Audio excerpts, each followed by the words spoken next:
नमस्कार मित्रों, मैं वाहिद खान पठान आप सभी का बहुत बहुत स्वागत करता हूं और आप देख रहे हैं वाहिद खान पठान यूट्यूब चैनल। सबसे पहले आप सभी को द्वारा जो हमारे वीडियो हजारों लाखों की संख्या में देखते हुए वीडियो देखे जा रहे हैं, खबरें पसंद की जा रही, लाइक की जा रही, उसके लिए बहुत बहुत धन्यवाद। शुक्रवार के दिन आलोट में मध्य प्रदेश श्रमजीवी पत्रकार संगठन का कार्ड वितरण समारोह आयोजित किया गया, जिसमें मध्य प्रदेश श्रमजीवी पत्रकार संगठन के संभागीय अध्यक्ष, जिला अध्यक्ष महोदय और पदाधिकारीगण मौजूद है और साथ ही विशेष रूप से आलोट तहसीलदार पंकज कुमार पविया जी और पुलिस प्रशासनिक अधिकारी और साथ ही ताल, आलोट, नागेश्वर और अन्य ग्रामीण क्षेत्रों के पत्रकार भी उपस्थित रहे, जिसमें उपस्थित अतिथिगणों द्वारा भी पत्रकारिता को लेकर और वर्तमान परिप्रेक्ष्य को लेकर अपने अपने विचार व्यक्त किए और इस अवसर पर कार्ड वितरण भी किए गए। हमारी ताकत आप लोगों से श्री रमेश चंद्र जी गांधी, हमारे कमलेश जी शर्मा मेरुकेड़ी, और हमारे बीच में बहुत ही मधुर संबंध है। ये अभी सभी ने फील करा भी होगा ऐसा कि कहीं ऐसा नहीं होता है।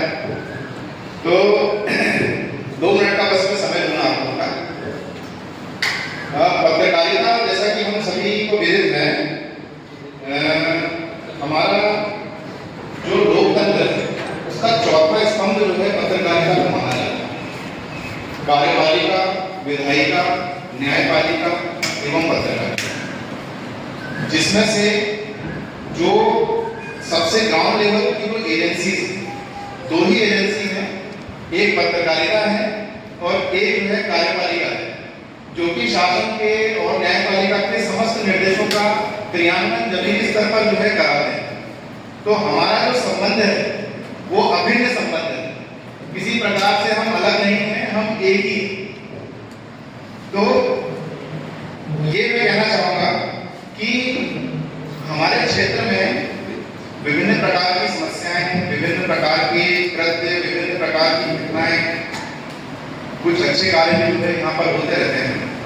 और पत्रकारिता एक ऐसी चीज है जो पूरी निर्भीकता के साथ आप उस चीज के लिए आवाज में उठाते हैं। मैंने यहाँ पर देखा है कि कई प्रकार की जो है गाँव में या बहुत जमीनी स्तर पर यहाँ का क्योंकि क्षेत्र ग्रामीण क्षेत्र है, जनता थोड़ा सा उतनी जागरूक नहीं है। तो आप लोगों के माध्यम से मैं पढ़ता रहता हूँ, लगातार ग्रुप में जुड़ा हुआ हूँ और ये चीजें मैं देखता रहता हूँ कि आप लोग अलग अलग प्रकार के मुद्दे जो यहाँ के बहुत ही संवेदनशील मुद्दे माने जाते हैं उनको आप उठाते रहते हैं। जैसे ही चीजें संज्ञान में आती हैं हम लोग भी उस पर कार्रवाई करते हैं। तो कहीं ना कहीं जो है हम सभी आपस में जुड़े हुए हैं। सूचना का आदान प्रदान जितना हमारे बीच में अच्छा होगा उतना ही जो है प्रभावी क्रियान्वयन जो है हमारी योजनाओं का और हमारे जो भी कार्य है उनका जो है होगा।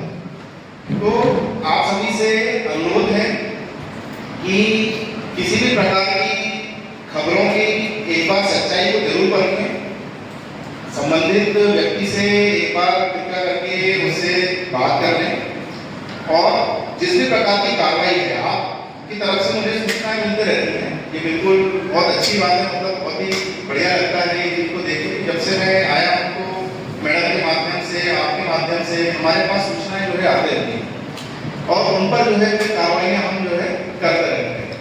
तो कहीं ना कहीं जो है हम सभी के बीच में एक संबंध जब तक व्यवस्थित नहीं होंगे, माधुर्य संबंध नहीं होंगे, तो काम करने में जो है बहुत मजा आता है, बहुत बढ़िया लगता है, यहाँ पर बहुत अच्छी है। तो एक अनुरोध आप सभी से मैं ये करना चाहूँगा, हम लोगों ने जो है तहसील स्तर पर अभी कुछ समय के लिए थोड़ी सी अभी जनगणना का कार्य जो है आ गया था, तो थोड़ा सा कार्रवाई हम लोगों ने रोकी है। हम लोगों ने अपने स्तर पर एक अभियान चलाया था जिसमें प्लास्टिक फ्री, हम लोग जैसे तहसील कार्यालय में किसी भी प्रकार की प्लास्टिक का यूज करने से बचते हैं, ना ही किसी को ज्यादा यूज करने देते हैं। चाय के कप हो गए, बहुत छोटी सी चीज है, मतलब ये चाय के कप हो गए, आपके नाश्ते की प्लेट्स वगैरह हो गए, तो इन चीजों को हमने अभी धीमे धीमे यहाँ से एक अभियान जो है हमने उसके रूप में लिया है। साफ सफाई का अभियान भी हमने नगर पालिका की सहायता से बीच में चलाया था, वो थोड़ा सा जो है कमजोर पड़ गया है, क्योंकि कई सारे इतने सारे काम अभी जो है एक साथ चल रहे थे। अभी आप लोगों को मालूम होगा SIR का काम था, अभी जनगणना का काम आ गया, फिर भी कुछ योजनाओं के क्रियान्वयन का काम चल रहा है। तो जल्दी ही अपन आप सभी के सहयोग से इसको वापस से शुरू करें। जैसे बरसात का मौसम भी जो है आने वाला है, तो अभी सीओ साहब के साथ हमारा प्रोग्राम भी था कि जो है ये आपके नाले वगैरह और जहाँ जल भराव की स्थिति हो जाती है उसको भी जो है हम थोड़ा सा क्लियर करने का प्रयास करेंगे। तो ये सब चीजें हमारे आपसी व्यवहार से जो है संभव जो है हो पाता है। तो सभी से पुनः बस मैं अनुरोध करता हूँ कि पर्यावरण की रक्षा के लिए हम कार्य करें, हमारे बीच में संबंध जो है अच्छे रहे, सूचनाओं का आदान प्रदान लगातार हमारे बीच में होता रहे। इसी के साथ मैं अपनी वाणी को विराम देता हूँ। बहुत बहुत आपका बहुत बहुत धन्यवाद। बहुत ही बढ़िया और हम सभी को प्रेरणादायक उद्बोधन आपका प्राप्त हुआ। कोई भी समाचार हो, कोई भी तो संवाद करके इस तरह का समाचार उसको प्रकाशित वर्जन सबका लेना चाहिए। सही है, ऐसा होना चाहिए, वही सही पत्रकारिता है।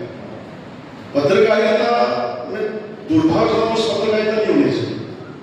लेकिन एक वाक्य मैं आपको बताऊंगा। रतलाम में नगर निगम आयुक्त थे, आज से करीब 20-22 साल पुरानी बात है।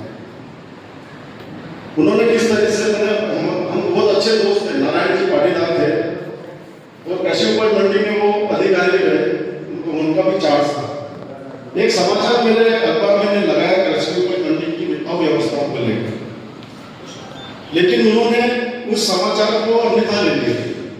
बहुत अच्छे मित्र थे मेरे, बहुत गुस्सा हुआ। उन्होंने मेरे को धमकी भी दी, ये कर दो, रिपोर्ट FIR करा। आप इसको सकारात्मक रूप से लिखिए, आप उस मेरी भावना क्या है उसको। अच्छा, कोई गलत अगर छापा है, मेरे मन से छापा है, तो आप उस पर कार्रवाई करो। कुछ गलत हो तो कार्रवाई करो। उन्होंने समझा और उन्होंने उसको वापस से मंथन किया कि वास्तव में ये समाचार सही है। उसके बाद उन्होंने कार्रवाई भी की। तो ये मेरा ये कहना है कि कोई भी समाचार हो, यदि आप कोई आलोचना करते हैं तो उसको सकारात्मक रूप से लिखिए। और आपका भी ये कर्तव्य है कि दुर्भावनावश में समाचार नहीं सकते, वास्तविकता जो है वही समाचार आप प्रकाशित करें। इसमें क्योंकि पत्रकार और प्रशासन सिक्के के एक दो पहलू, दोनों की राशि एक है कन्या। तो बिना पत्रकार के प्रशासन नहीं चलता है, बिना प्रशासन के पत्रकार भी नहीं चलती, अच्छी तरह जानते हैं। इसीलिए समाचार वही होना चाहिए, तथ्यात्मक होना चाहिए। मैं आप जो ब्लॉक इकाई आरोप है इसके बारे में एक बात ये कहना चाहूँगा कि उसने मैं ब्लॉक अध्यक्ष जो नवनिर्वाचित ब्लॉक अध्यक्ष थे दुर्गा जी, वो समस्त पदाधिकारी पिछले 10-15 सालों से मध्य प्रदेश समझ पत्रकार या मरणासन स्थिति में था, आलोचित।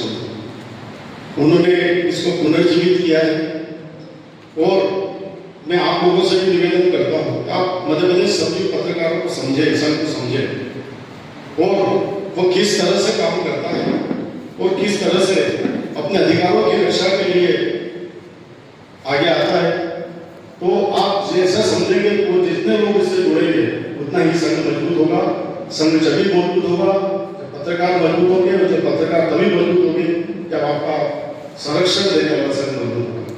बहुत बहुत धन्यवाद, आपने मुझे बुलाया।